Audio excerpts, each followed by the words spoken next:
गंजाम जिला नाटक महोत्सव उद्यापित आम अस्मिता उपरे आधारित नाटक बदली जाउथिबा समय दर्शकों हृदय को स्पर्श कला। ब्रह्मपुर आज आमे आधुनिकतार शीर्ष में पहुँची जाइछे सत, हेले आम परंपरा और संस्कृति लिभिगलाणी। जो युववर्ग आम संस्कृति एवं अस्मिता पई चिंता करने कथा, सेमाने संप्रति विदेशी ढांचारे पड़ी गाँ परंपरा को देखिले नाक टेकुछंती। सकाळे एवं संध्यारे आउ गाँ पिंडारे संकीर्तन कि भागवत टुंगी देखा मिलूनी। सतरे कण आमे आउ आम अस्मिता को बंचाई पारिबानी?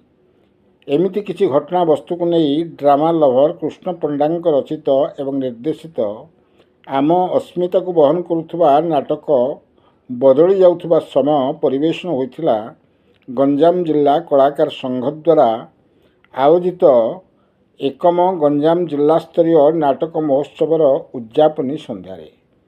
नालंदा श्री महाविद्यालय अध्यक्ष कालीचरण साहू मुख्य अतिथि भाव जोगदेइथिबा बेले प्रदीप प्रज्वलन करने सह ब्रह्मपुर महानगर निगम ward number 26 corporator Dhiresh Raut, Odisha नाट्य संघर उपसभापति भवानी शंकर मिश्र, वास्तुविद डॉक्टर सन्यासी महाराणा, विशिष्ट अभिनेता प्रशांत महाराणा एवं गंगाधर दास प्रमुख मंचासीन अतिथि भाव जोगदेइथिले।